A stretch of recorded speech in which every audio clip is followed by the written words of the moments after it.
Welcome to the Nerd Storm podcast. My name is Kyle. I am your host. Enunciate nerd. Nerd Storm podcast. I'm your host. Joining me today, like always, is David and Hayden. We're going to be talking at length about BlizzCon. Yeah, we're going to talk speculating and nerdgasming all over them. We're going to talk about Tomorrow Children. Wait. And we're going to talk about... happen. Oh, yeah. That'll probably be next week. You're ruining this. Why? And then we also get to talk about how David hates Sony. I said that last week. You're getting these mixed up. No, you're saying this a lot. Hayden, if you could roll it, that would be awesome. And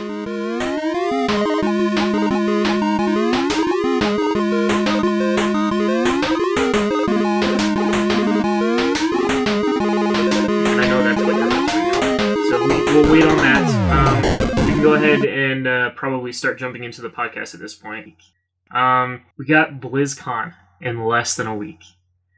That's like Christmas for me, guys. Like, I don't think you understand. Like, this is Still like all my stuff in there. I'm just always just yay, BlizzCon! I get news from Blizzard, and I'm the happiest guy ever. And I get to see people like Chris Metzen, which will be my last time probably see Chris Metzen at BlizzCon tier. No, it won't. We already talked about this. I know we already talked. I'd still get the always feeling that he's not going to be there as often. He's going to be the Yoda sitting in the crowd. But holograph. Use a flask, Kyle. I wanted to talk a lot about this episode with BlizzCon because, like, obviously we talked about the first episode. We're going to talk a lot about World of Warcraft just because we're all avid fans. We're going to talk a lot about Blizzard in general because we love Overwatch. Kyle, you've turned your Pepsi Corral off. What's wrong?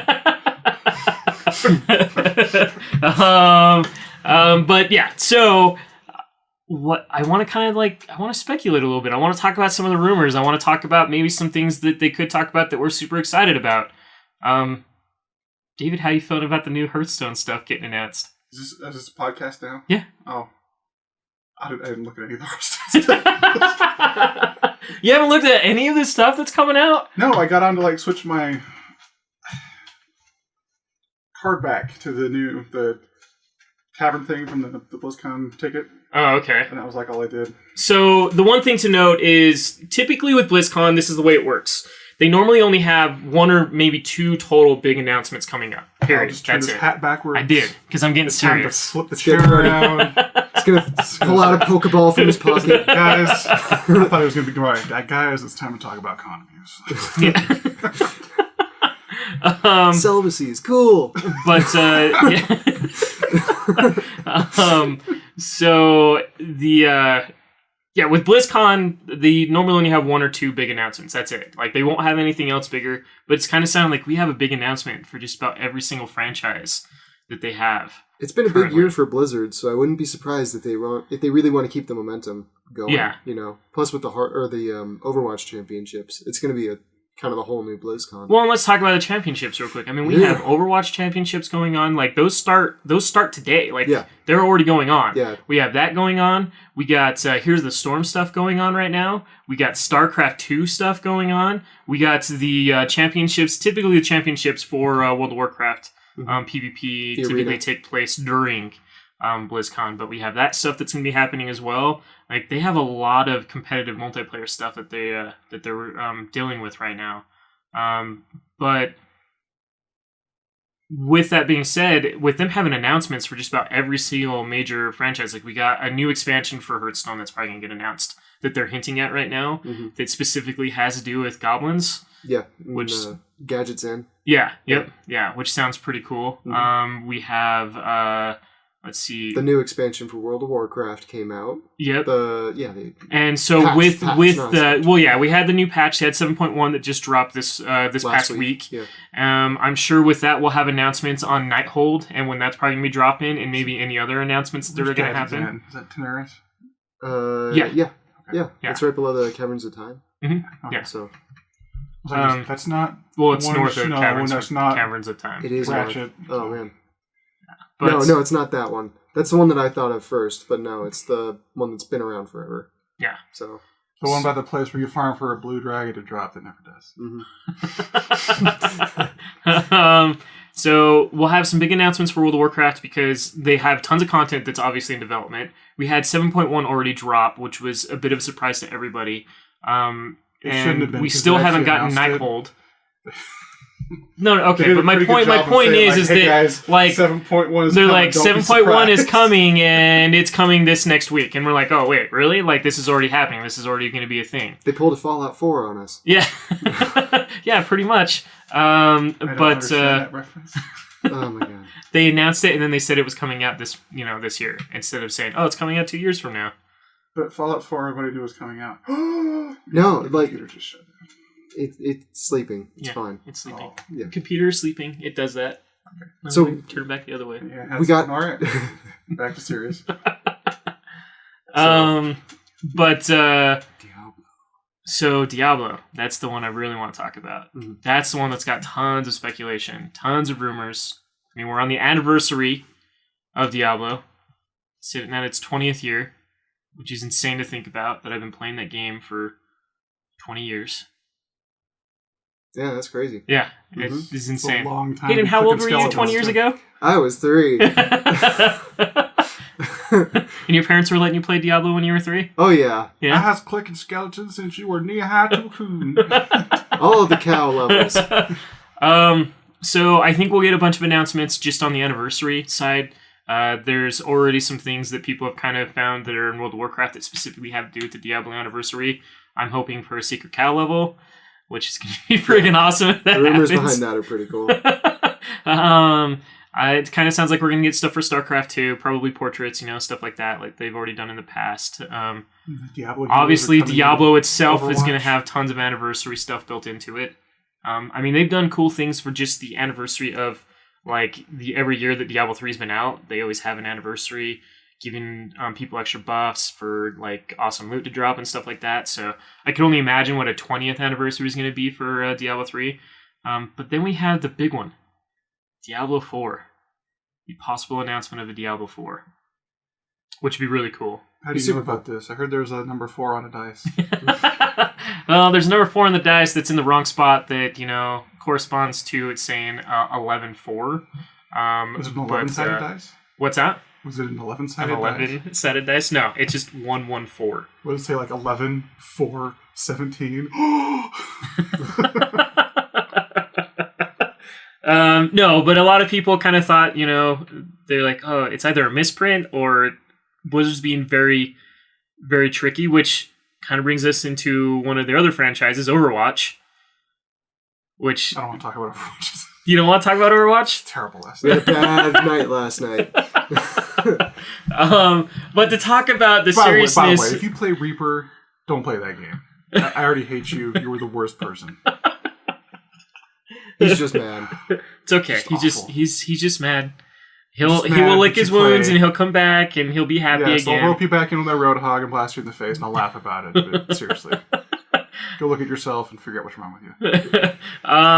But with that being said, they've been doing a lot of like weird marketing for Overwatch, and we've talked about it a couple times with Sombra specifically. Mhm. The hacking, Yeah. The thing that everyone's And- looking for. the one thing that everybody's Not looking putting for. it into the They're Nintendo literally trailer, tearing like- apart the internet. They're opening Cracker Jack Code by boxes, code. looking for Sombra. Like everybody is searching for Sombra, and we had a little bit more news come out about Sombra a couple days ago. You saw cars, right? There's that giant camper. The RV. Yeah, like, Yeah. Lightning McQueen! Like when, Yeah. you know that moment like when they show the Hudson Horn on the TV screen and he's like looking up at them. Oh. Like the person that represents is the guy that I imagine just like running around the supermarket like opening boxes and going, "Stop right here."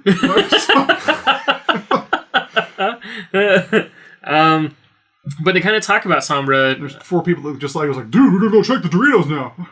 I'm It's a gonna good idea. I'm gonna throw a little bit of speculation out on that. I don't Okay. think it's one character. You don't think it's in the Doritos? No, I don't think it's in a Dorito. You think there's a Titanfall code in the Doritos? Oh, I know there's a Titanfall. Well, actually not in the it's the Doritos, Titanfall it's code. on It's the on the Dorito. Doritos. No, but I don't think Sombra is one person. I think it's multiple characters. Oh, it's like the Red Hood. This is a great idea. Well, there's two ways that they could do about it. The one way that I would think would be super awesome is if it's there you were choose the 5 Sombra different character, lions. and it's 2 characters that And you each choose. one is like, this is a red Sombra, this is a black Sombra, this is a blue Sombra, a yellow Sombra. This is terrible. And then for the super, they all They combine. merge. Yeah. They call it Vol Sombra. Full Sombra. Sombrazord. No, but I like one of the ideas I had that I was thinking about. Wouldn't it be cool that if like you chose the Sombra character, but you switch between 2 characters seamlessly throughout the game? So This is an idea I had for like a Disney Infinity character. Like, it's one character you put on the pad. Huey, Dewey, and Louie. And they would just move as a pack.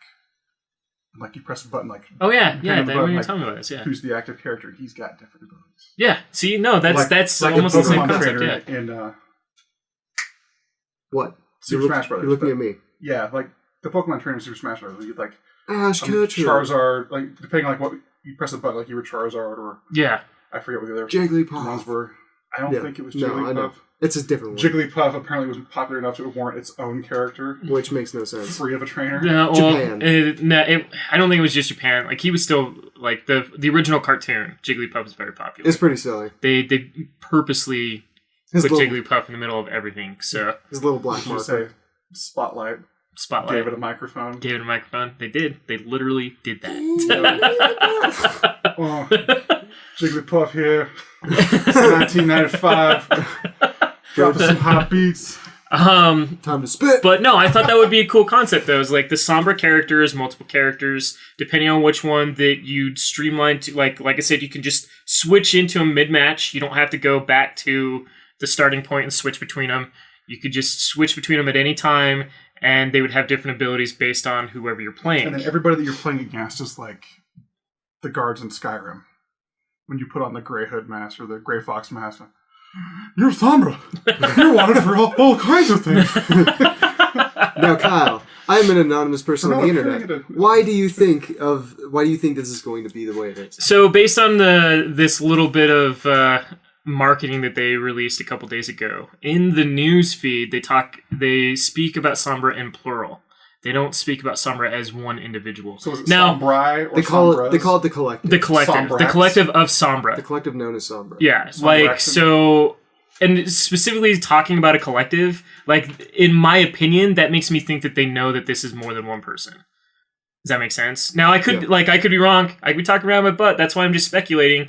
But I thought it would be kind of cool that if a character, kind of like what they did with Cho'Gall, you know, with Heroes of the Storm, which is kind of unique in how he plays and stuff like that, if they released a character like this that, you know, just kind of brought a uniqueness. It'd be Did you the play opposite. Cho'Gall? Did I play Cho'Gall? Yeah, I did. I didn't. Yeah. I don't have any friends. We can play together. Yeah, we could. I mean, one person can still play Theoretically. Cho'Gall. But, you know, like, you and I can play Cho'Gall together. Yeah. We can do this, Dave. So, like, okay, wait. So you say, like, if I just get into a match by myself... You could choose Cho'Gall and still use him, yeah. But would some other schmo be... You just have the ability to... No. You just have the ability to let somebody else, you know, play with you. That's your choice. But they still give you the ability to play Cho'Gall by yourself. That's my choice as a two-headed ogre. Yeah. But, no, I just thought it would be kind of a cool Blizzard's idea. all about You know, decision. like, That's- I thought it was weird that they put specifically choice in the said hands of the player.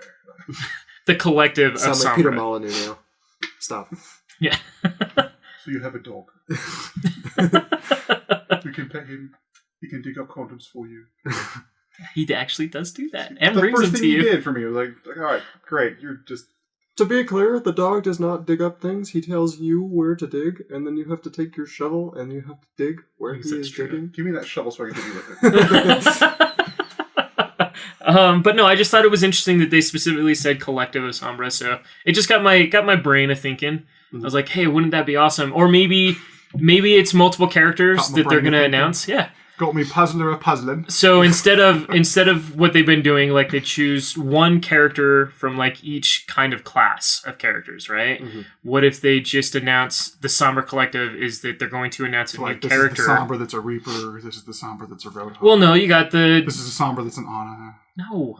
Well, I mean, You kind got, of, but you got yeah. one of each role. Like you have essentially, one right? of Yeah. each role. Yeah. Like You have, if there's a the main Sombra, one Overwatch of each team, role. And then you just like, here's a Sombra for like each character in Overwatch. No, but I mean, it'd be cool. So Like there'll a digital be Winston. you know, like a tank, a healer, a damage dealer, you know, all that stuff, a support. All right, Yeah. so really quick Be here. cool. Last night we went to a trunk or treat with Emma. Mm-hmm. and I dressed up as the guy from the Neighborhood Watch sign. Probably not the right place to do that. Probably not. But there was a kid dressed up as a gorilla, and he came around like 3 different times, and I gave him candy every single time because he looked like Winston, and I liked it. And that's the end of my story. That's awesome. So we got that bit of speculation. Mm-hmm. Like, obviously, Sombra's probably going to get announced for BlizzCon. I hope so. We all thought Sombra was going to get announced. What, it was August 28th is what we originally thought was going to happen, based on. I actually didn't know that, so I let that day slip right by. So there was a lot of speculation that Sombra was going to get announced on the 28th of August, but that came and passed. I was able to live that day like any other day. Yeah, no. The internet died that day because Sombra didn't get announced. And I think the only reason why they wouldn't announce Sombra at this point is if it's like a running joke. Yes, it's either a running joke and Sombra doesn't exist, and they're just constantly doing this to basically troll people about new characters. Build a time machine so I can grab one of our grandfathers and one of our generation and match their age. Like, okay, you're 72. You're 72. Let's get you both in the same room and have you reminisce about things. Like, I remember storming the beach at Normandy. All of my friends died. I remember the 26th of August. They didn't announce Sombra. And I died a little inside. Not because each individual one of my friends were brutally massacred with warfare and weapons and such. Remember that time we didn't realize there was a German with an MG in that nest up there?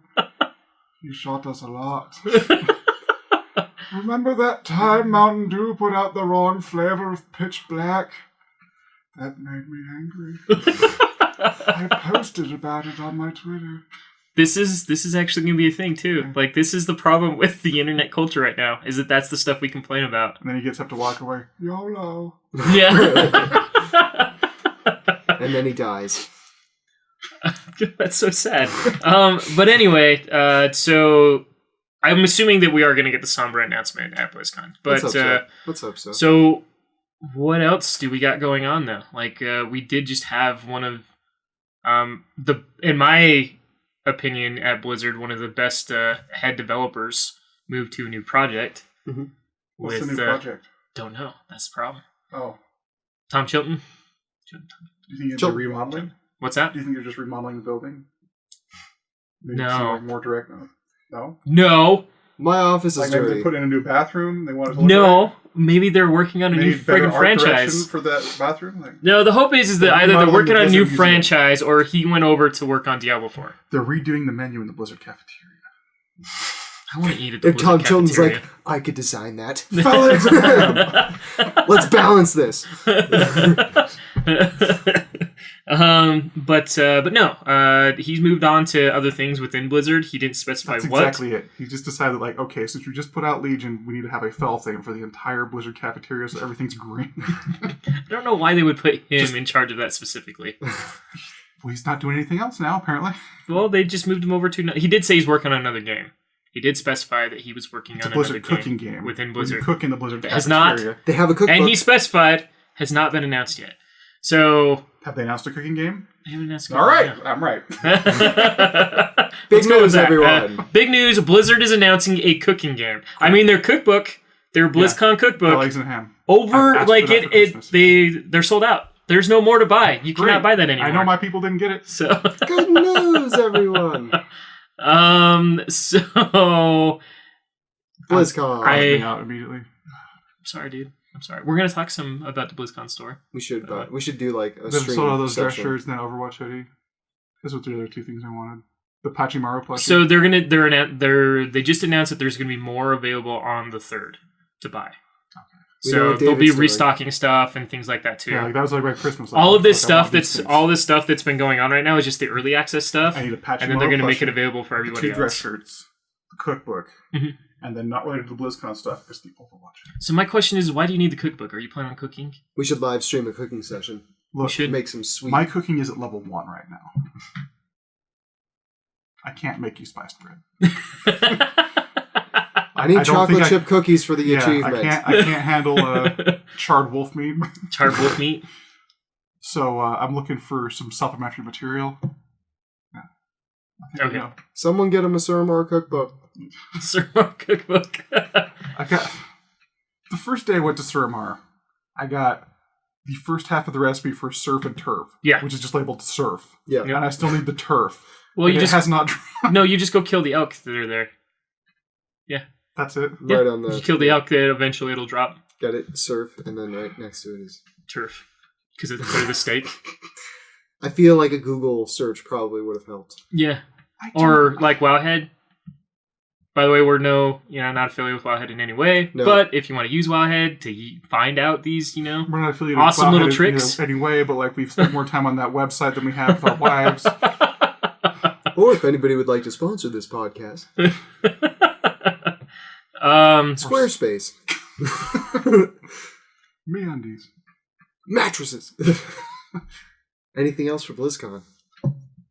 As far as the store goes, they had some really cool stuff this time. Yeah, there's a Pachimaro plushie. There's these 2 dress shirts, and there's this cookbook. So, quick question for you: did you? I couldn't come up with a reason to buy the Hearthstone box. I was gonna bring up to you.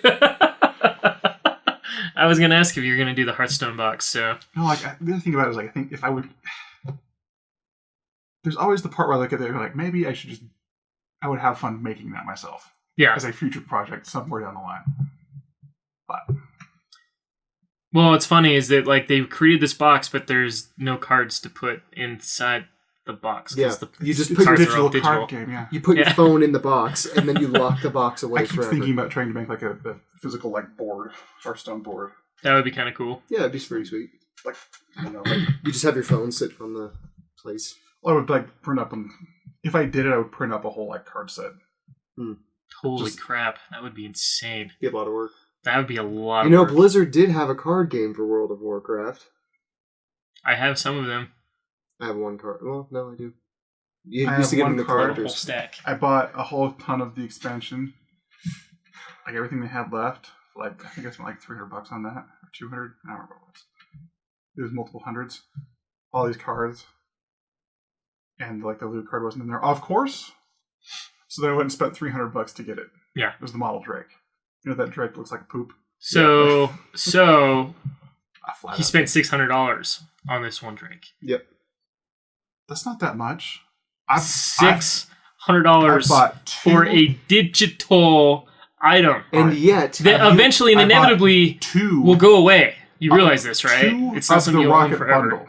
2 of the Rocket Bundle, the red and blue ones. I bought 2 of those. So I gave 1 to my sister, and then I bought 1 for my guild master and his wife. And then I got... But you won't invest in VR? That's not an investment. It is. It's a physical item that you can play forever. Forever? As long as Sony decides to support it for 6 months a year? Don't get the PSVR then. Get a normal one. Get PSVR. Get the Vive. Or the Oculus. I think I will go with Microsoft's version. Again, it's really cool. To be honest, I really think it's going to turn out to be the Vive. Hey, Kyle, that was a really good segue. Dumb shit. Again, you're the one that was talking about other things. To be fair, it is super cool being in a Vive and walking around, picking stuff up. Having Minecraft. You could play Minecraft in room scale VR where you can walk around, teleport, whatever, and then you just have your pickaxe and sword in your hand and you can just hit stuff. That stuff is really cool. That's what I've done partially in VR. And I've done the drawing app. Yeah. Which is super cool. Dual wielding pickaxe. So to jump onto David's awesome segue right there, to talk about with dead eyes looking back at me, the running down your face. few announcements that Microsoft made when they announced the Surface. Said, hey, we noticed that Sony's doing VR poorly.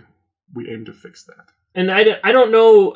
I'm not going to say that it's that. I'm going to say that they realize that currently VR is too expensive for people to afford. Because, even if you get the PlayStation VR, if you don't own a PS4, you have to buy a PS4, and then you have to buy the VR, and then you have to buy the controllers, and then you have to buy a headset. It can end up costing about $800. Yeah, you're looking at anywhere between $800 and $900 depending on what you want specifically for it. And then you have to buy the games. All right. Yep. So here's the thing. I've heard this said a billion times over. Mm-hmm. No one is buying a PS4 to play VR. That's true. I mean, somebody might. No, like there's like maybe like one like demented kid out there. Mom, we need to go get the PlayStation so I can get the VR. The PlayStation VR. And like his mom goes and gets it for him. So coming from, but there's no one out there that's going like, man, I really need a new PS4 now because VR is out there. Here's untested technology with no games. I need to get that. So I'm going to throw this out there only because games. I have a lot of time in the retail world, specifically with video games. I've seen stupid people, Kyle. I know they're out there. My point is that there are people out there buying PS4 specifically for the VR. The VR is sold out, like selling out. Like, but they're not having a hard time PlayStations finding to buy them at the same time. Are they in there going like, I need PlayStation, I need VR? Yes and no. There are people doing both. There are people just coming in and buying the VR, and then there are people and the actually buying PS4s. Is like, do you already have a PS4, or are you just buying a new one? There was a person that came into this specific store. No, finish listening. They came in and spent $1,500. It's called a whale. On both a PlayStation 4, the VR headset, all the controllers that he needed. He got 3 games, bought Battlefield 1 and Titanfall 2. This one time I spent $100 and got everything for the move. That was pretty cool. I'm not going to say that Sony hasn't had problems. I'm not saying that they won't have problems with VR. What I am saying is that it is still out there and available, and this is the cheapest way for people to get into it, whether we like it or not. It's not that I don't like VR, it's that I don't No, you don't like Sony. No, I don't like the way Sony handles their peripherals. Everything they put out along their peripheral line. Well, it's like I've always said, they're like the ADD of video game technology. They like, oh, hey, we got this new cool thing, and it's really awesome. We're going to throw some stuff at it, and then all of a sudden, we're not going to pay attention to it. I do not disagree. I've made fun of it a lot over the years that I've dealt with Sony. What you need to do. However, I need you to I still want this to succeed because I want VR to get better. Hate but the point, and replicate it. The point that we're trying to make is that Microsoft announced that they're getting into the VR market, right? So Microsoft already. I guess that's an important point. So to jump back on 2 points, we should go back to Microsoft had announced at E3. Remember that boat we swam away from? They were already in talks with HTC to work on getting VR working with the Xbox One, which is what I think the Scorpio is for. The Scorpio is specifically going to be something that they're building to correlate with VR itself. So wouldn't it be cool if, like, the Scorpio looks like a regular Xbox One, but there's just, like, this attachment on the back of it that kind of curves around, and there's, like, this independent VR box on the back of it, so it looks like kind of a just dumb that holds, like, your headset? Well, like, no, like, it could hold your headset, but it's just, like, that box is what, like, all the VR connectors go into. That'd be kind of cool. I'd rather hold my it looks headset, like a dumb, blocky Scorpion. That's why they call it the Scorpio. You could sit all your controllers and accessories on top of it to make the tail. Sweet. But anyway, Microsoft announced during their Surface event, when they announced their new Surface computer, that they're also working on cheaper versions of the VR headset. They're bringing Zoom back. They didn't say anything about Zoom. I'm sorry, David. They're never going to bring that back. You might as well just let it go. Just have yours right now. Get so happy with what you have. Right before I came here, I was watching the Lich King Let It Go video. On your Zoom? Not on my Zoom. Oh, okay. Let it go. Just to give you a glimpse of that. But Microsoft wants to get these headsets as cheap as like $300 is what we're looking at, and then kind of go up from there. So based on them saying that, it's kind of going to be the same way that they're kind of dealing with the Xbox One in general now. With the Xbox One, we're specifically getting like a new iteration every other year, maybe every year. Actually, with now, the Xbox One, I'm specifically getting mad at Overwatch every night. But go on. Where it'll be a slight upgrade from what its predecessor was. It'll do a couple more things. Won't be something you absolutely have to have, but if you want something new and awesome, then you might want to pick it up. So anyway, that's kind of what they're going to be doing with the VR headset and the short of it. Let's see. And the idea is that you might be able to get into VR for half the price of an Oculus currently. So during the Microsoft event in New York this week, the full impact of that innovation became obvious. The company announced that HP, Lenovo, Dell, Acer, Asus will all be shipping VR headsets capable of mixed reality next year, and the price would start at about $300. So they went from only working with HTC to multiple companies. at this point to try and get VR for the Xbox One. So the way I look at the Xbox One now at this point is that they just want it to be open source. They want as much VR as they can possibly get. That way it does what both David and I want it to do, give the developers and the consumers something to use. Choices, and it gets a lot of people involved very quickly. Yes. From a technology A lot of innovation people involved standpoint, and invested, I guess is the best way to put that. Yeah. yeah, it's the best way to go. Like, the more people you have playing, the more investors you have, the more people that are buying this thing, the more money goes toward it, and the better the product gets. Yeah. So, especially because they're coming around later, they're able to see the technology that was used in the Vive and all that Here's sort an of stuff. $800 headset. Well, because I mean, we with a already $200 talked touch about this. controller. We talked about this a couple weeks ago, or maybe last week. I think it was last week. Sony, HTC, and Oculus, they're already working on new iterations of their headsets, which Oculus and HTC understand because theirs are more like development kits. They're not exactly what the final product is necessarily going to be. They're still developing, trying to work on it, make it better. Yeah. Where Sony's, I mean, that's kind of their final product at this point. They're gonna release something down the road, but we're probably not gonna see something else from them for anywhere from like 3 to 4 years. Who are we talking about? Sony? Yes. Sony VR. Right. Yeah, well, we won't even see another game from them ever. Still got the Tiger Woods golf game. Last Guardian. That's going to come out eventually. Yeah, and it went gold. So, and we talked about this last time. So it's happening. Yeah, that's not a VR game. It's happening. Oh, you mean VR? Yeah. I would love to play golf in VR. Oh, by the way, Final Fantasy went gold. By the way, this week. So that means that's actually coming out now too. Metrosexual Japanese boys are just right around the corner there. Just man, literally the entire time I worked at GameStop, I was watching Final Fantasy 15 commercials. But this I do want to talk about this with Microsoft for just a quick sec, though. This is a direction that I'm enjoying seeing Microsoft go into. Mm-hmm. They're making smart decisions. Like with the Kinect, they're not making rash decisions. Well, yeah. Not necessarily like people jumped on, but like it's been used in other applications that have moved forward because of it. Yeah, and exactly. I think with their HoloLens stuff, like they're opening that door again. We're like, hey, here's some new stuff we've made, and it's kind of nuts. We don't know what to do with it.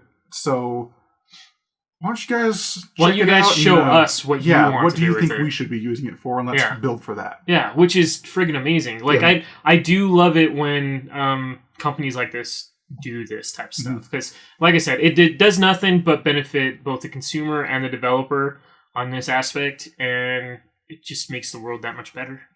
If you look at it kind of like a technological, take a step back and look at it as far as technology progressing, like the last time you saw like this kind of weird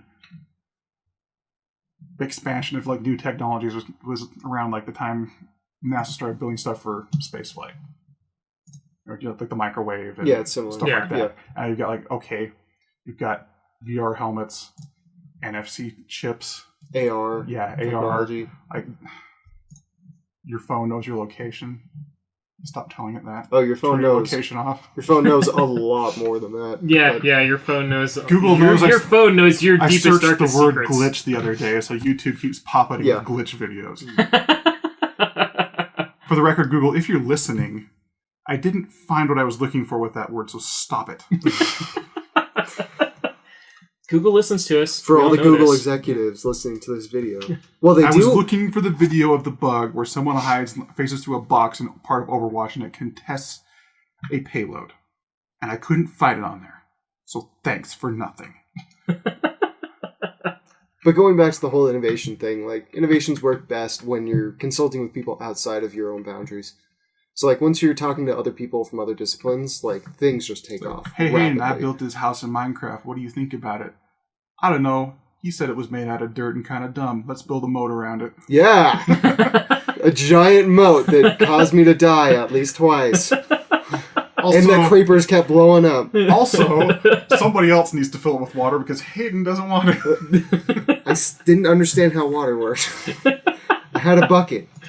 How the hell does the water flow? The flowing doesn't make sense to me. It goes in a direction. I had a bucket. It should be so funny, but it is. It was even funnier in the actual game.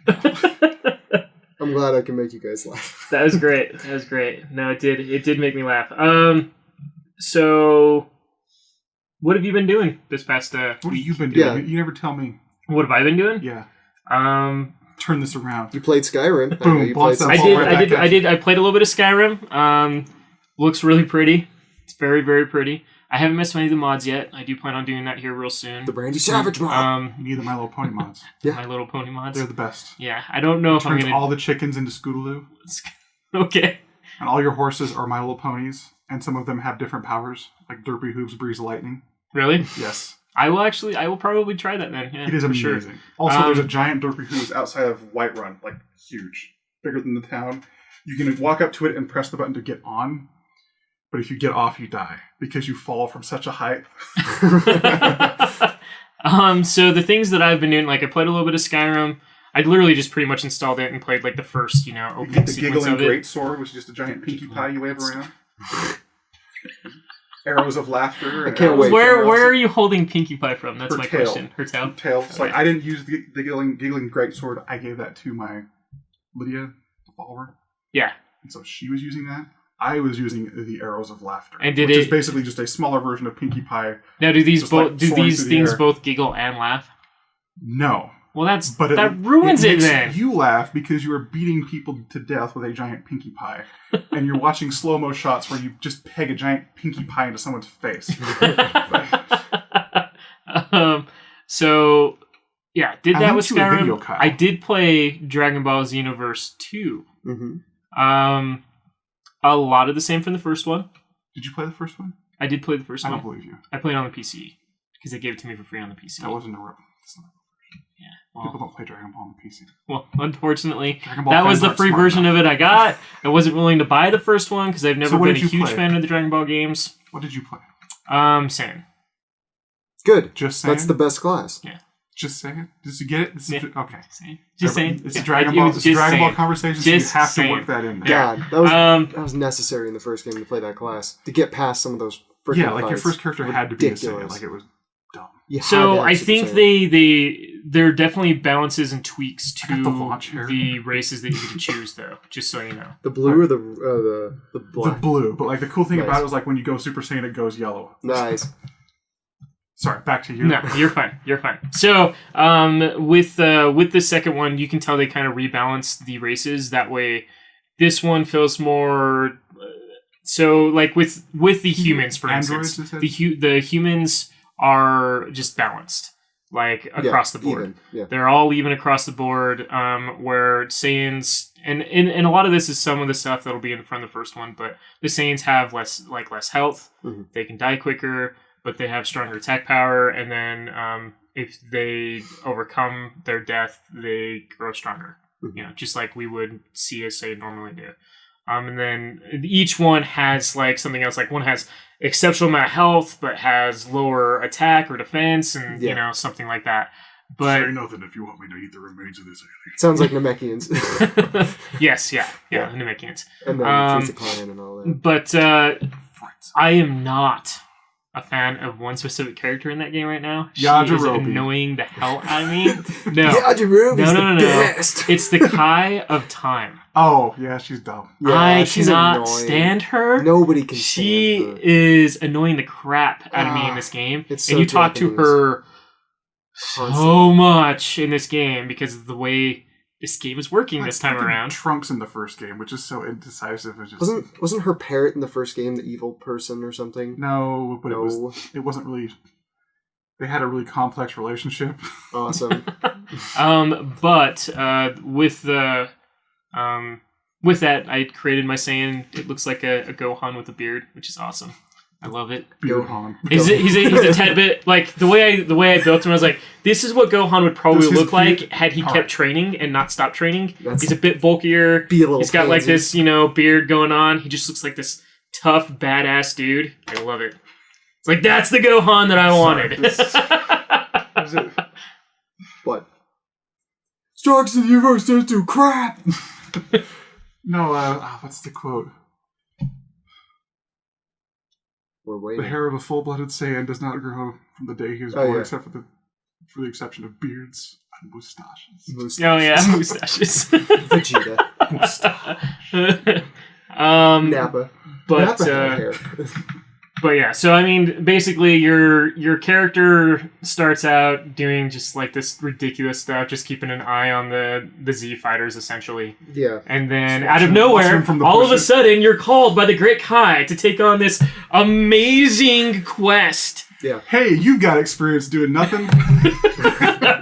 And you then have to track down the Great Kai, because he just basically Great walked around Kai? in a big circle and then up a set of stairs. But Doesn't sound so great. yeah, it's not great at all. It's actually very they're just teaching you how to use the controls and where all of the specific areas are. So it's a great tutorial. Hi, we It's invented a so- god to give you a tutorial. It is so boring. You're like, really? Because the entire time, if you play video games, you know what they're doing at this point. You're like, oh, okay. wow, this is a tutorial. They're teaching me where I will everything's stop at. you there Yeah. for a second. Okay. Just to say, those Dragon Ball games are effing nuts. Like, Yeah. just the controls and that stuff. Like, if Yeah. I wasn't playing with Hayden the whole time, I would No. have no idea. It's not the controls. Like the controls, I understand because there's more to that. Like this is the part where they're just teaching you how to walk, and where each individual location is. They tell you where the shops are. Taking a tour. Yeah, like it's basically a tour, but you're not really going on a tour. Nobody's touring you around. You're just following each individual and they say, "Oh, we saw the Great Kai here. Oh, we saw the Great Kai here. But see, Oh, we saw the Great Kai here." it's indicative of a larger problem, which is that almost Which is all anime games are just nuts. Yeah. And that they're hand-holding, so bad. Oh yeah. Like I don't feel as if they needed to do that. They had a map on top of that, so like the map tells you Like, where everything is at. a funnier method would be if they put you in a fight with Raditz and you were just, really strong. So, you kept punching you and it didn't do anything, so you learn the controls just by trial and error. And he just starts beating running the crap away out of to Raditz. different locations. Yeah, right? See, He has and I would've little liked that, but Gohan, no. swinging around No, by the tail. No, the way it was is you just kind of walked around and looking for the Great Kai. You got to the Great Kai and he's like, "Oh, what took you so Gohan long?" Morningstar. This guy literally asked me, "What took you so long?" Following around your stupid ass this entire time, and he's asking me what took me so long. And so I go through his, segment of talk, and it was dumb. And then, What is it? then Divine omnipotent beings in video games and the stupidity being that they less have. so Yeah, I know. than their job description. And then the Aren't you God? Don't you know? The Kai of Time then sent me on a mission to learn how to use the fighting controls, which I thought was a better way of a tutorial at that point Sure. than what they did to me, 5 minutes before that. Because I was a bit rusty, and not only that, I played it on the PC, so I'm like, Controls are totally Just different. controllers back to are life. completely different. So Just got your sensu bean and just kind of. yeah, Setsubin! yeah, it was still fun. Like it was a lot of fun, and I felt super overpowered anyway because my Kai was completely up the entire time. It didn't really you'd see it drop just for a second and then jump right back up to full. So I got to do all the cool stuff of dashing around and flying around and Super using Saiyan all yet? my superpowers. You don't have any of those right off the bat. Even if you had the Yeah. game prior, I mean, even if you had the first game, none of that stuff will actually transfer over because the way you learn your transformations this time around is different from the way you earned them in the first game. How is that? It's based on the training that you receive now. So, do you still have to choose So- a mentor and when they're?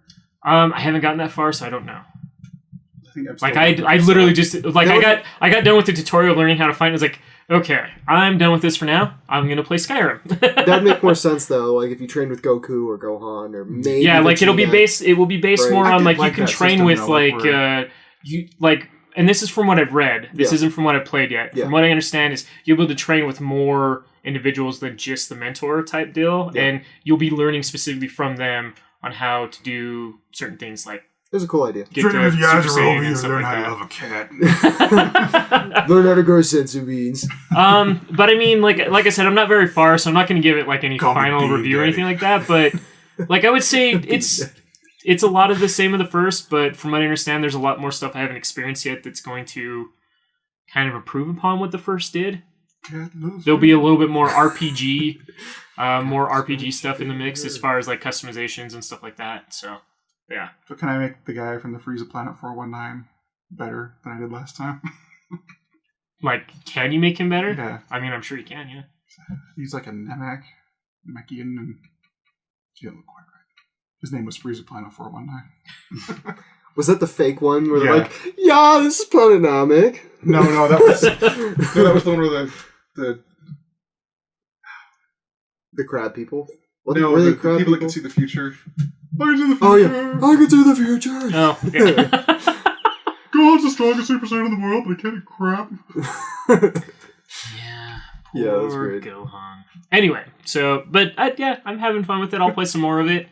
I'm gonna stop you guys from killing my race. So I heard you picked up Titanfall 2. Yes. What you thinking? It's getting really good reviews. So first I want to talk about Star Trek Online. Star Trek Online. Yes. So boring. It was great. So, like, that's a game that came out that, like, was positioned as a game that you're going to be paying money for. Yeah. To have, like, a subscription service. It was one of those first MMOs that decided the subscription service isn't going to work for us, so we're going to go to free to play. It was like 2013 or 20. Yeah, it really wasn't that long ago, but it was still like it was positioned as a game like you were going to be paying money for that. So the first thing that hits me when I get into this game is like after I go through the character creator, you really need a scale like. For the character creation, I would rather see like your character sitting in the captain's chair, or standing with like the rest of like a bridge crew, Cool. so that you can see your character in relation to the rest of them, so that you know you're not creating a monster. Oh, okay. So what you're telling me is you created this person that like is like 5 feet. Like I made her like I always made my characters as tall as they can be. And so, like, she'd never do that. Super tall, and, like, I put all, like, the length in, like, her legs, and so, like, her thighs go on for miles. And she looks ridiculous when she's sitting in the captain's chair. So, anyway, you start in this game, and the things for a game to nail, like, this is why I bring up, like, the paywall thing here, or just the pay method here, is, like, it doesn't feel like, it looks like a free-to-play game. Mm-hmm. But it shouldn't because it was a pay game to begin with. Yeah. So you start off and there's... Okay, you're walking around, like that walking looks okay. Well, the one thing I'd like to note about, like, the trend, like, the graphics were watered down significantly when they went to the free-to-play. Just as a heads up. It was the same thing that they did with Lord of the Rings. But their animations... When that one went free-to-play. Like, but we're also talking about a game that 6 years old. 2010. 6 years, 2010. Yeah, I was like February we're also talking about a game that's 6 years old. This is a game put out by now. CBS. Yeah. All right, like they hold well, not put out by CBS, but like they own the properties to this stuff. So you think maybe you do the work to get this stuff right, since they want to charge you $80 a pop for the freaking original TV show. Mm-hmm. Stop it! Just shout out, just CBS. Stop it. Well, stop it with Star Trek. Let's. I actually kind of want to talk about this Star Trek thing real quick. You heard what they're doing with the new TV show, right? That you have to have their app. You have to have their app. That's a great way to fail a TV show from the start. In order to watch the new Star Trek, which, like, I understand why they're doing it because everybody's going to get it. Like, everybody's going to download that freaking app just to watch Star Trek. Marketing. But at the same time, like, it's ridiculous. Like, it does kind of ruin the branding of it. Like, they should be making that available to everybody. They were going to make tons of money off of the amount of marketing and advertising that's going to get put behind that is insane. Here's the thing. The original Star Trek ran on TV. Mm-hmm. It was free to watch. You chose to watch it, and as a result, people surround... Like, you didn't have to go out and, like, download some ridiculous thing. Yeah. It was primetime television. Yep. Maybe not primetime, but, like, it was running on your television. And subsequently, every successful Star Trek has kind of been in those slots. Arguably. Now, locking it away on one service because this one has our name on it, and we can charge money over here. Yeah. I don't know why they're like a retarded droopy dog. But well, that's, in my opinion, that's exactly what CBS is doing right now. But it's setting that up to fail. Mm-hmm. It's like it's the thing that Origin does that like bothers me. Like, it's not on Steam, it's on Origin. Great. I don't care. Mm-hmm. I'm not going. I don't necessarily care for Steam. I don't like a lot of what they do, but they're doing it the most right at this point. Mm-hmm. And Blizzard hasn't seen fit to step into that market, so we won't know how right it could be. It's so true. They might be coming out with Overwatch, a TV show or a movie for it, though.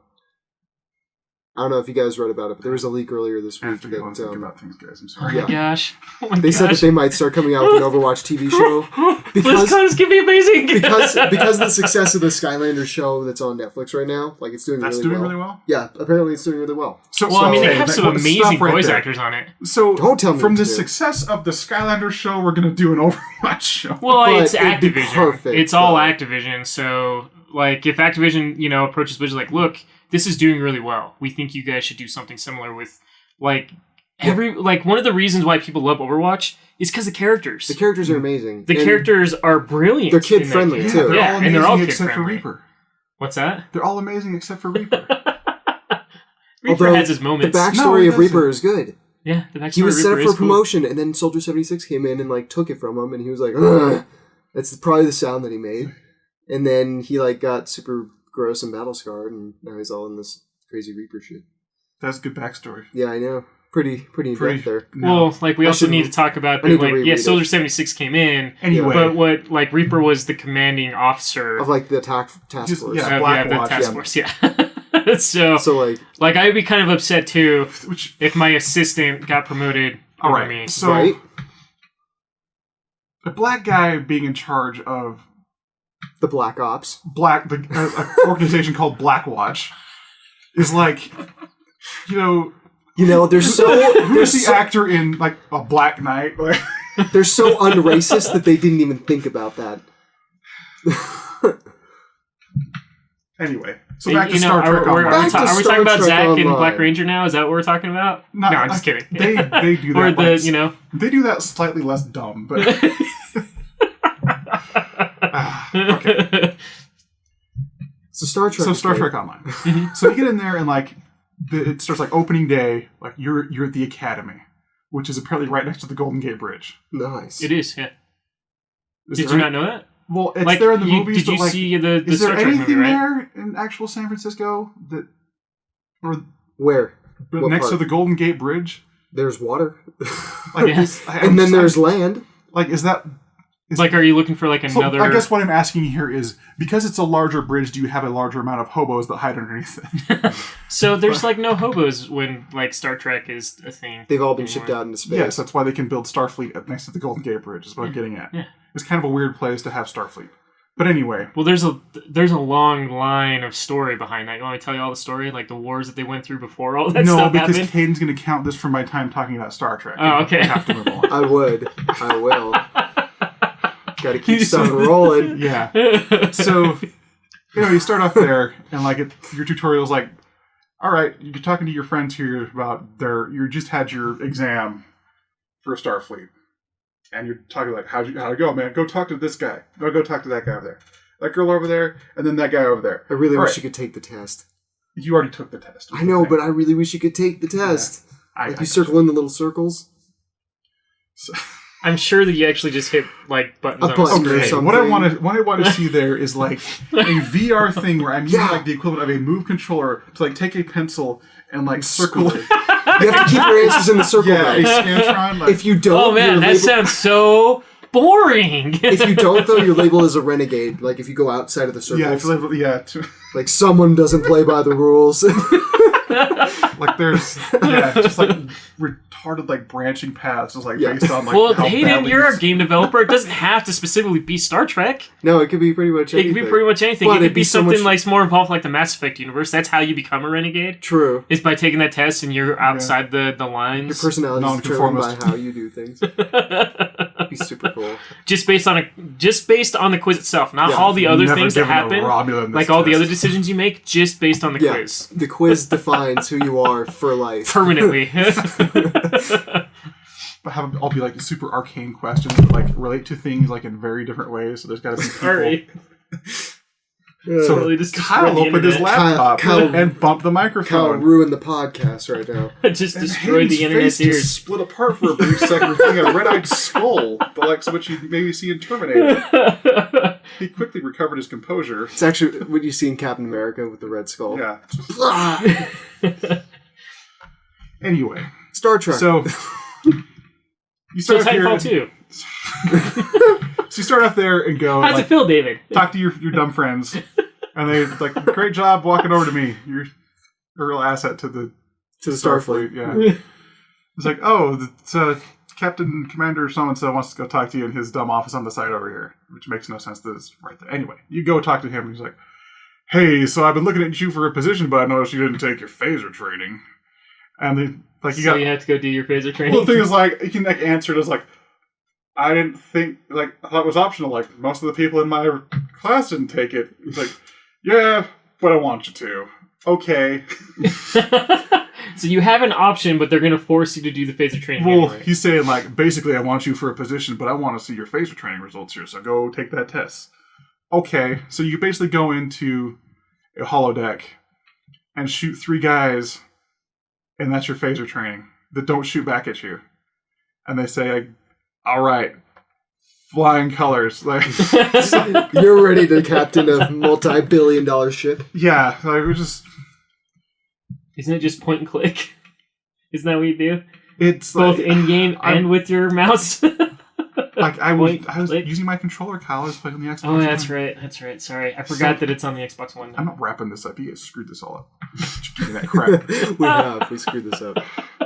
So, you go do that, and they're like, okay, well, you're going to be my first officer. And he's like, I served with a commander that called his first mate number 1, so I like that, so I'm going to call you number 1. Great. So, remarkably, you go out into space, and the first thing that happens is he gets captured, your spaceship gets boarded, and he gets taken away. And then you're commanding. Yeah, and he's like, well, use my transponder coordinates to lock onto this cloaked bird of prey that they're on and blow it the F up. Also, you're the new captain. Okay. Also, why? I like how they just kind of drop it in your lap. There's no ceremony, no nothing. Just, hey, you're the new captain. Well, like, I paraphrase, like, a lot of that. Like, okay. Like, you're running around your boarding ship, like, and he's talking to you the whole time. Like, when you finally make it back to the bridge, you watch him get teleported away with a Klingon. And anyway. But you saw this coming. Yeah. Also, well, I mean, they want you to be the captain of the ship. I don't know why they let me name the ship when he was the captain of it. Oh, no. So why did you name it? The U.S.S. BUTTSLAM Fiesta. Oh, God. So, U.S.S. BUTTSLAM Fiesta. So we go from there. I meet another ship that's out there that is not captained by cadets. I guess he's like the U.S.S. Renown, I think is what he was. There's 2 of them. But anyway, he helps me, like, we destroy this other Klingon ship that's, like, scooting around. And then he's like, oh, well, we're going to inspect the distress signal from the U.S.S. other appropriate name. That is not the BUTTSLAM Fiesta. Will be recorded in history. So we go out to see him, and, like, he's busted his ship somehow. The ship's all busted. Yeah, so he's out. Everybody's stranded, but he's broken. So it's like, well, fly around and investigate the stuff around here, so we know what's going on. There's this green gas that I'm sure is safe to fly in and press the X button. So we go do that. And when you fly into green gas and press the X button, I think it was Borg ships come out and start shooting you. So you fly into green gas, press X button, then blow up a Borg ship, then you rinse and repeat 5 times. And then they go, okay, we think we know what's going on. There's going to be a Borg invasion fleet, and they're headed for this planet over here. So his ship's broke. We are sitting at the Borg Mass Effect gate, I guess. Borg Mass Effect gate? No, there's like a giant, like, dumb, like, pipe-looking thing that's all, like, green and goofy looking. Oh, okay. Like, oh, that's what that is. Okay. And it's like, so you need to go warn this colony that there's bad things about to happen. Okay. So there's a cinematic of, like, you jumping away and then, like, them, like, kind of sitting there and then, like, 500 Borg ships just pop out and, like, they just start blasting them. It's like, okay, and then it just cuts away before anything explodes. Like, that probably didn't go well. This is turning into a walkthrough. Yeah. So you pop into space above the colony and, like, there's already Borg ships there, like, bearing down on it. Bearing down. Yeah. Doubling down. Doubling down. So... Bearing down. There's, like, these colony, like, transport ships that are attacking them, and you help fend them off.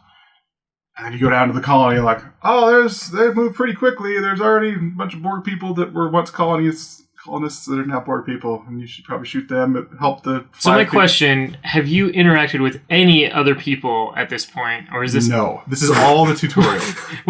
This is an MMO, and you've literally interacted with nobody throughout this entire scenario. So the thing about it is, like, I get through this, like, you teleport all the colony people back onto your ship that you can, and then you meet up with your, like, you go out into space, there's a cube that appears.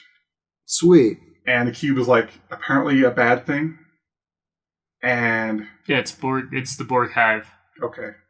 There's a cube instead of a circle. Cal knows it. Yeah. So no, it's a sphere. Maybe that helps you. So it's not 2-dimensional, but 3. Yeah. I know what you're talking about. Anyway, so it's the Borg hive. Anyway. It's basically it's like their main.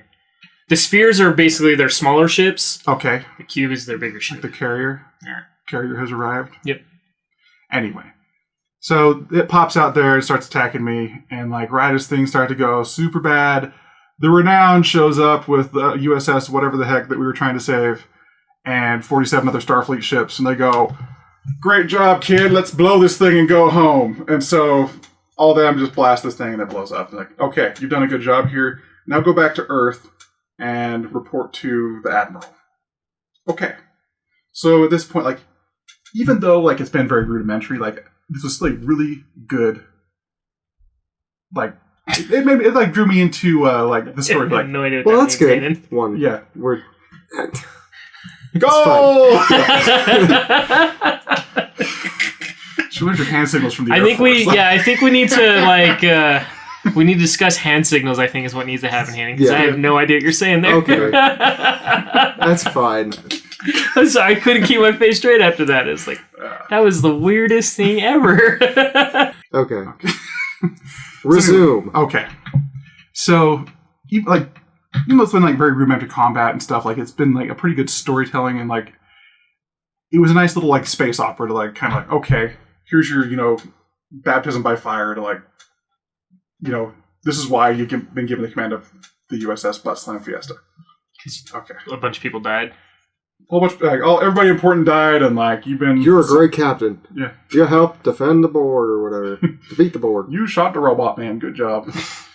So, The robot man in the cube. so then it puts me in like.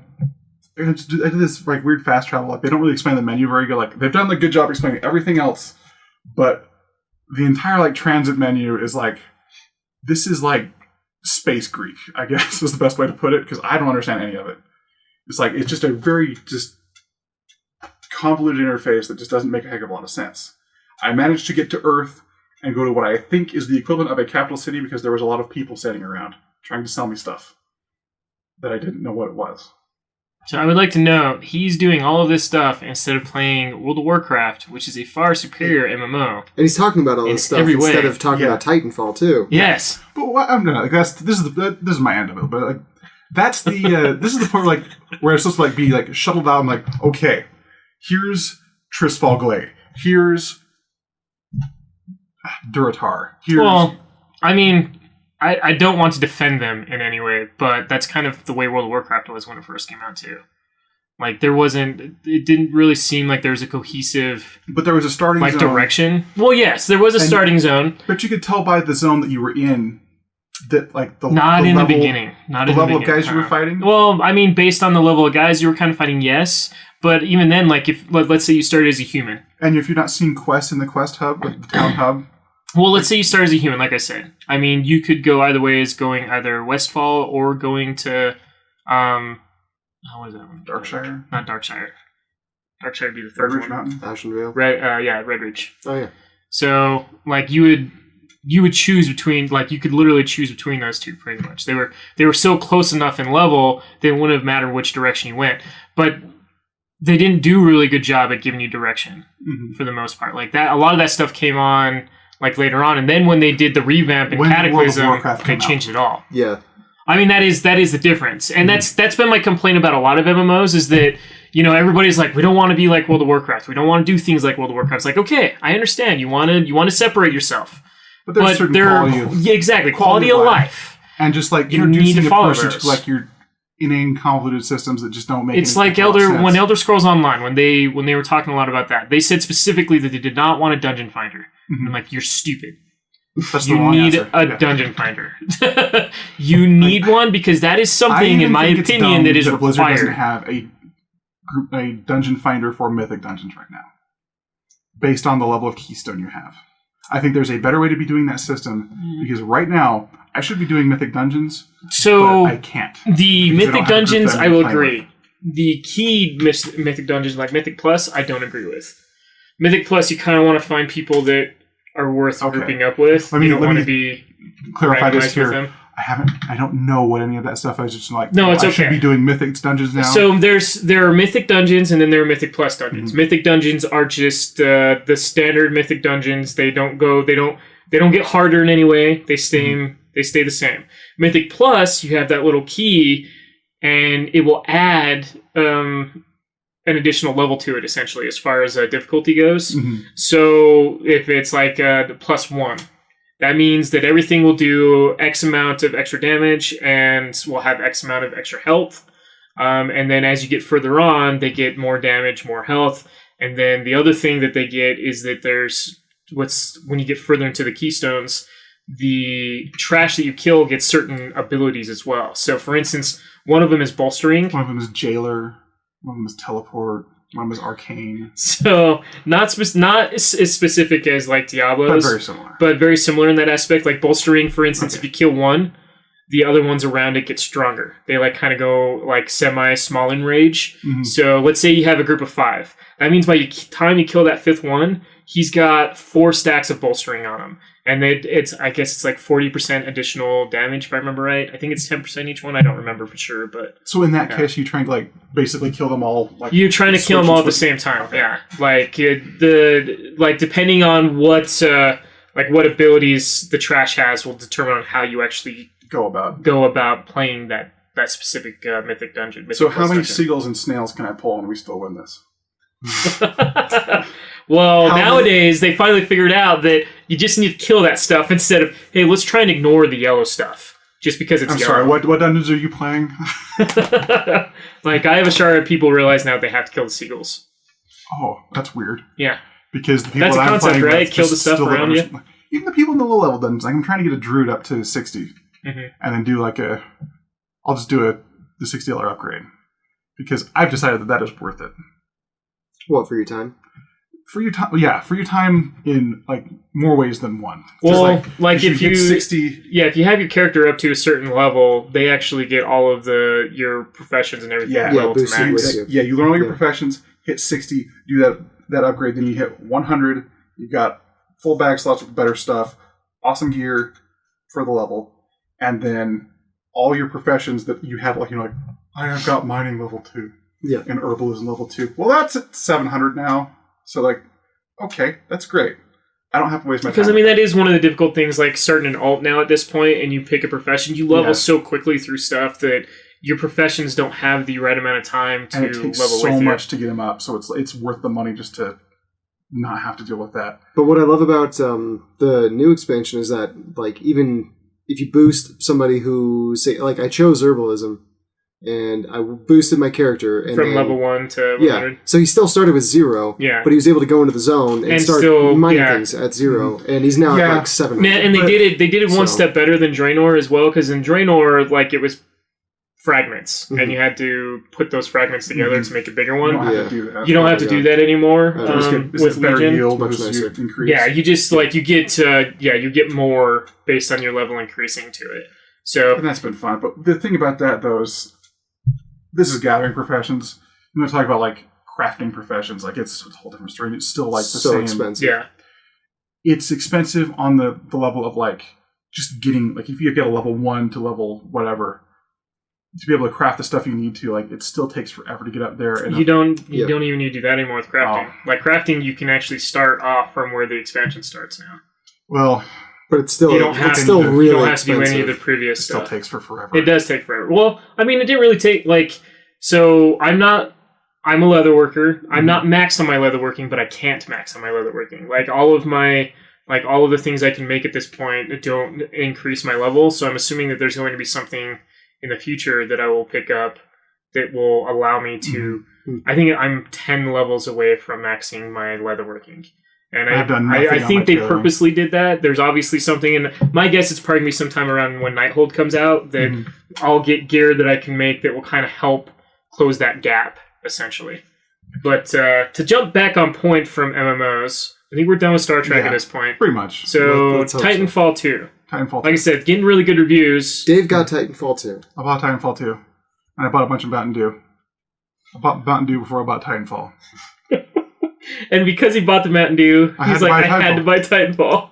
No, like I was already planning on getting that, I think. Well, and I was talking to Hayden before we started the podcast that you and we actually really enjoyed that game. Mm-hmm. And it was before we really all started playing games together. Yeah. So I think that we probably would have stuck with that game longer had... I don't know. Like, I feel like the first one was it suffered from Call of Duty-itis. Like, it was underwhelming. It wasn't as differentiated. So I don't think it was underwhelming. Well, so the game didn't feel finished. That was the main problem. I would put it in a way like, okay, the act of playing that game is very different. You know, where you've got like the wall running and stuff, and calling your Titan down, like, oh, well, how am I going to interact with the Titan? And they've done carrying that idea forward of making that gameplay different. In the second one is actually there's now batteries you have, so like you can rodeo on another Titan and pull out his battery. They know, so it's all the next part is like getting away, and that's pretty tough. But if you manage to get it over to another Titan, one of your guys' Titans, you can plug it in theirs, and it'll give them an extra health bar or like a shield. Oh, that's cool. And so like it's resource management. And yeah, there's different like, you know, there's like 5 or 6 different types of Titan. Yeah.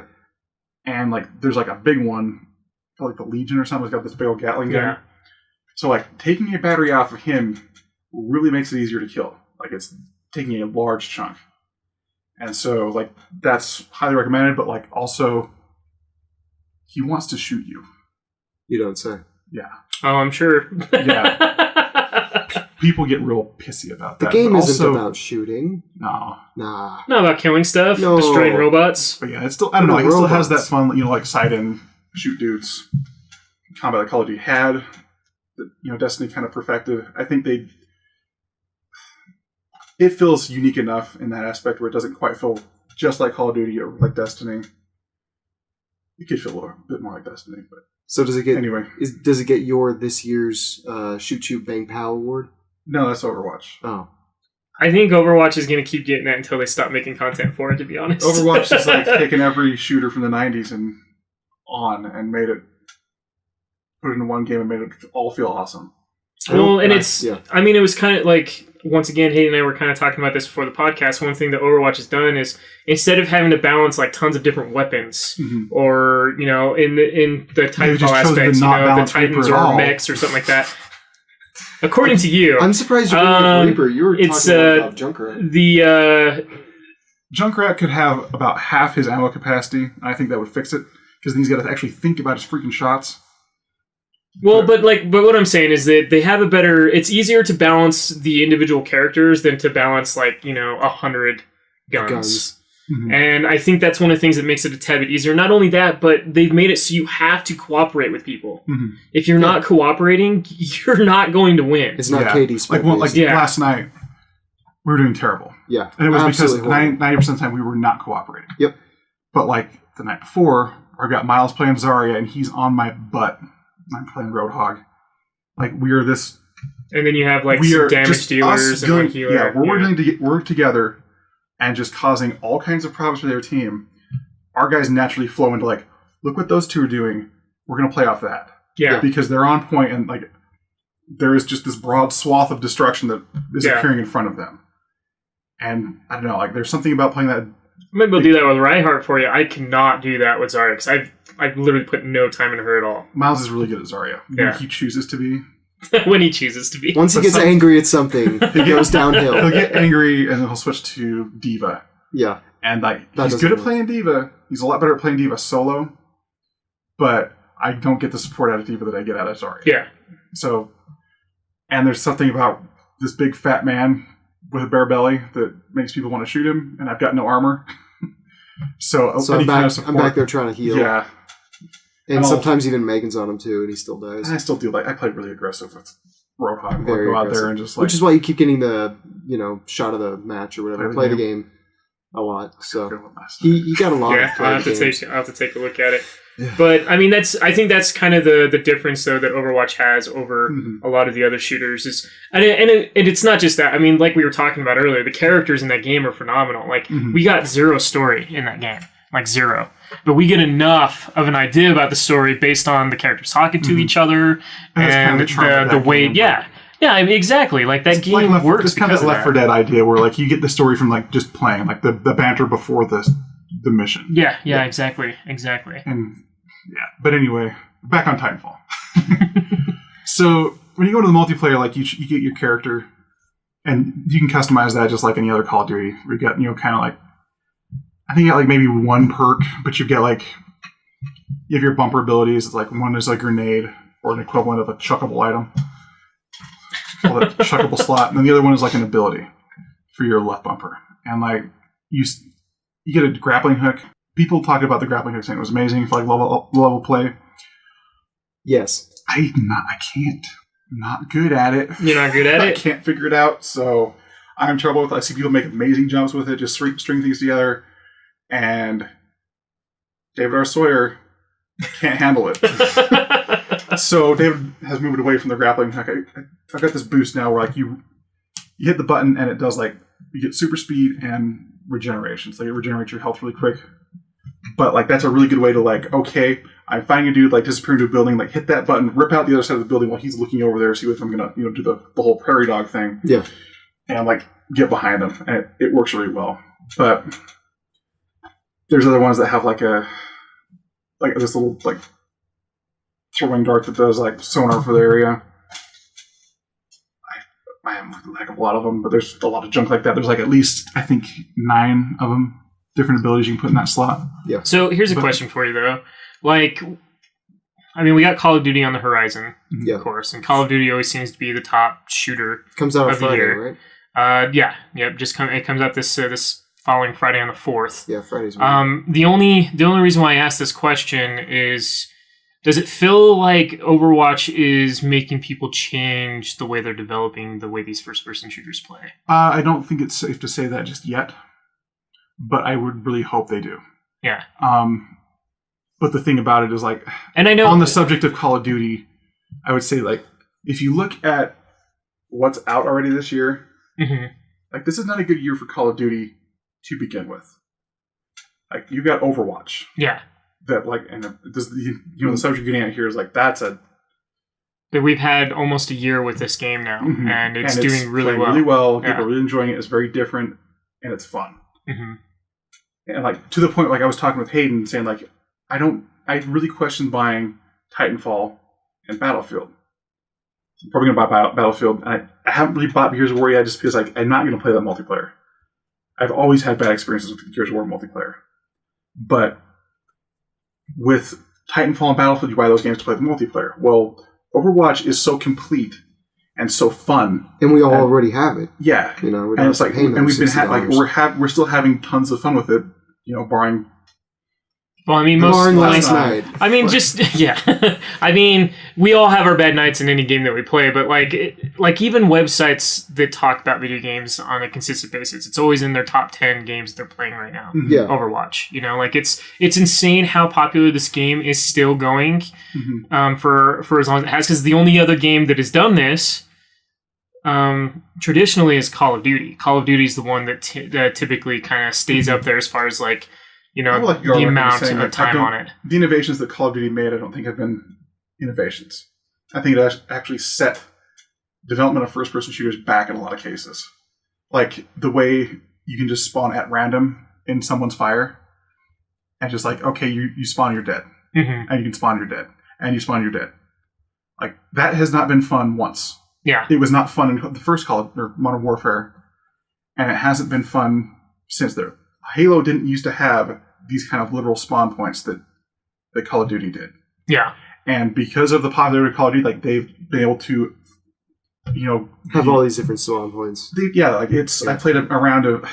My favorite thing to do is try to go back and remember why Halo 5 makes me so mad. And I do this by going in and playing Halo 5. So, like, we were playing a big team battle round, and like you'd be fighting, like, it's this giant circular map. You'd be fighting one direction, like pushing the guys. Like, there's kind of like 3 buildings that you're kind of like clearing out, and then they would spawn at the side or something. Right? As you're pushing this direction, they'll spawn immediately behind you. And it's the way the map's set up is it's so big that there's no cover to immediately run to, and so like they're spawning, they see you there, and just pop, pop, pop, and you're dead. And that fails on so many levels to like capture the fun. It's like, one, tactically we are making an aggressive push here, and now, like, the reason for doing that is like, well, we break it apart by now. These guys are just randomly spawning behind you. Like, that's not fun. Like, the idea of like the other, those big multiplayer maps, the Team Slayers and the capture the flags and stuff, was like having that line where you clash against them. Like, Overwatch does it so well with their spawn points, where your defensive line that the attacking team has to keep banging against to try to get down. Like, you have you notice as you play, there's in this first section we're playing Dorado. We're going to be fighting on that stupid gate into the main bazaar area. The one thing to note that Overwatch is a little bit different in that aspect, though, is that you only have the 2 spawn areas instead of like the open map where you can kind of spawn anywhere. Quake, I mean, it's true. Yes, no. I'm not saying like, and the reason why some of the first person shooters, they wanted to have that like kind of more open, not as arena type feel to it, like where like you normally would. Is it a better idea to spawn here and then kind of go in from the center, or come in from flanking them from the left or the right, or like is you get the 3 doors out of every spawn point? Yeah, right? Yeah. And so like if you can see them out the window here, or like, okay, well, I can go on the sides here; they're a bit more protected, and kind of scoot out that way without getting my face shot in first thing. Yeah. Or I can see that there's a May out there, and the first thing she's going to do is throw her ice wall in front of us. I mean, I think the only reason why the other first-person shooters do it the way they do it now is that they just want to try and keep you on your toes. Like, that's the only thing I can think of. It's bad. I mean, I agree, because then, like, if people just want to sit on one specific spawn point, they can just keep shooting at you and shooting at you, and you have no defense to it. Like, for Titanfall, they've got, it's 6-on-6 for for the game mode I've been playing, which is the capture points. Their maps are huge. And, like, they counter that with, like, well, you can move super fast through them with your double jumps and your wall runs and stuff. Like, you run faster on a wall than you do just by running in the dirt. Or, stomp through with a Titan, like, you can get around pretty quick. But the maps are so big that when you spawn, you are not spawning next to somebody else. And that's much better than what's going on in other games. Like, the one thing, maybe that's a technological thing then now at this point. Maybe now that because I haven't had a chance to put any time into Battlefield 1. I own it. I've literally put no time into it because there's been other things I've been doing and playing. But, like, maybe Battlefield 1 is the same case. The maps are now just so big that you don't have to worry about Battlefield maps have always been big. Well, but my point is then maybe Call of Duty will be the same way. Maybe it was a technological thing that they needed more power or more time just to make those maps bigger. That way there's not an issue. Or do you think they're still going to have the same problem? I think that the people that made Call of Duty good left. Well, so you mean the ones that made Call of Duty good and the ones that created Call of Duty? You mean the ones that are doing Titanfall? Yes. Yeah. Yes, that's exactly what I'm getting at. But what I'm saying is, like, those people that had the vision for like what that was supposed to be left.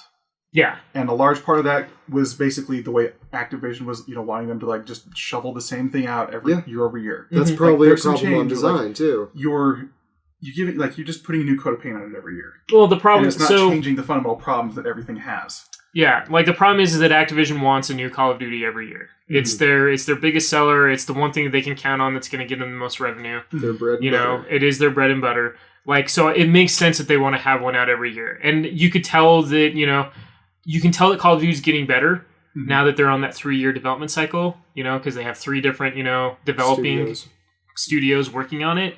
But no, you're right. Like, that is the problem. I haven't played, and I don't want to say I haven't played Black Ops 3. So I actually really like Black Ops 3. I have it both on my PS4 and my Xbox One. I heard it's really Jeff good. Goldblum was in there. He is in the zombie mode. Yeah, he is. I heard Advanced Warfare was also decent. I heard that. It's like $10 now. It wasn't. And the campaign was actually pretty cool. It's $10. Yeah, it's like $10 now. Yeah. For a special sale. No, it's just that's the price at GameStop. Price at GameStop for Okay, pre-owned. yeah. Pre-owned. But no, like I don't mean to say that it's like buying it pre-owned at GameStop is a bad thing. I'm just saying that, like, conversely, if I went onto the Xbox Live Store buy, they'll still sell it to you for like $30. it would be 40. Yeah, 30. Target's- I would see it at Target's 40 selling it to for 30. 60. At, Well, like, the every one other thing retail to location, the you one know, thing like- to note is the way that GameStop supply and demand works with their pre-owned. That's just the way it is. Like so many people buy I'm those not- games that they That's trade not what them in. I'm getting at. 2 I'm months getting later. at Activision selling a 3-year-old game with a flagging community at full price. Well, that's not always Activision's fault. That does have a little bit That to is do with Activision's fault. it's Nobody else is doing that. it's got a little bit to do with the seller's fault too. Like if GameStop were to be selling Call of Duty Advanced Warfare still, they'd probably be selling it for that price. But that's GameStop's fault for not telling Activision, like, look, we're not going to buy this at that price. What can they People tell won't Activision buy it that at because this price. it's the biggest game, you know, like their biggest seller? Oh yeah, Are they going to say like companies Activision, you like can't sell companies this like game, GameStop just- and Walmart? They have more pull with these publishers and developers than we actually think. And the reason why that is because they're the ones selling the stuff. You know, like Microsoft and Sony have both said, why is it that GameStop can sell more digital than we can? We're literally providing it in your household, and GameStop sells more digital than both Microsoft and Sony do. Microsoft and Sony don't even understand it, but it happens. The point is that these companies, these big companies like that, are around to sell this stuff, and because they sell most of what they earn, they're going to listen to what they have to say. That includes Activision, that includes EA, that even includes Bethesda. You know, Bethesda's actually the one that's probably been the one that's kind of pushed back more on that type of stuff. But, you know, Bethesda's a company that, like, they're very big. they're not big. They're in their own little They're world. trying to be big. They're trying to be big. They're trying to be big. And they're That's trying to what be- they're trying to do. I believe they're trying to be bigger than they are and bigger than they deserve to be, and they think they have more power than they do. There's some things I would say, like, that was a good move. Like when Sony said, like, well, we're not going to do mod support, and they said, well, don't think we're coming over there then, boys. Dude, each of the games Well, they that said that Bethesda there's- has released over like the last 10 years, except for Fallout 4, have won Game of the Year. Yeah. So that's probably why. and the can only see reason why that. Fallout 4 didn't win is because Witcher 3 Witcher- came out the same year. And that, nothing stands But a chance. Bethesda makes decisions that I don't feel like are So smart compared to other developers. So here's the Can- issue with Bethesda. It's not actually Bethesda.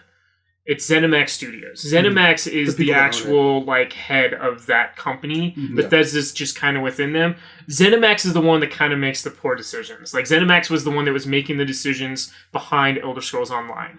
Okay, it had nothing to do with Bethesda. Bethesda kind of keyed in on like lore and stuff like that, but ZeniMax Studios was behind all of the the development and the ones that were saying like we don't want to put Group Finder in there and blah blah blah. We want to be our own thing and blah blah blah. And then they're like, oh, it's not working. We need to get people in here that know what they're talking about.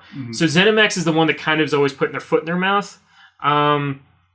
So I don't want to say it's all on Bethesda, but yes, Bethesda is trying to grow quicker than they probably can. The main problem they have is they don't have enough development studios underneath them. They're at most they're typically getting one game a year out with their development studios, which is not enough. Yeah, no, it's You know, probably like where maybe 2 Activision, years. EA, Ubisoft, those companies are getting this stuff out. They're getting anywhere from 3 to 5 games out a year, if not more. You know, so Bethesda, they need to make sure that they're paying attention to how quickly they're growing or how quickly they can actually grow. Now, to talk about that little bit of... How much time do we have left? Not much. Not much? Yeah, I'll be quick about this then. Yeah. I do kind of want to talk about the Bethesda thing just because a lot of people are making a big deal about it right now. Specifically, like they don't want the review copies out more than 24 hours beforehand. I think that is due to the fact that they just want control over that. Yeah. They want control over the marketing of it. They don't want other people to control it. What it was is when Fallout 4 came out, it was buggy and bad. Well, yeah. And it could have been better, and it should have been better. Well, yeah, they could have taken more time to make But sure the because bugs got of taken a lot care of people Yeah. that, on the journalistic side of things, or video game enthusiast press, you know, put out stuff like saying, like, look, this game's good, but it's got some problems. They felt like that bit into a lot of their sales.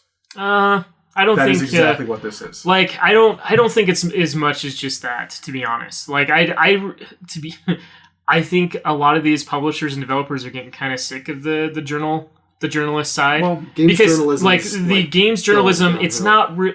And I hate to say this, I know I'm going to get a lot of crap for saying this. It's not real journalism. It's not. It's not. It really It's isn't. enthusiast press, And but at it the same is. time- Like it's the fact that, and the other problem is that people can't come to the realization that it is their opinion. Mhm. You should still get the game if you But think they're it's going to be a posting an good opinion game because online you like it. know, you gave Zelda a 9 instead of a 10. Yeah. How dare you?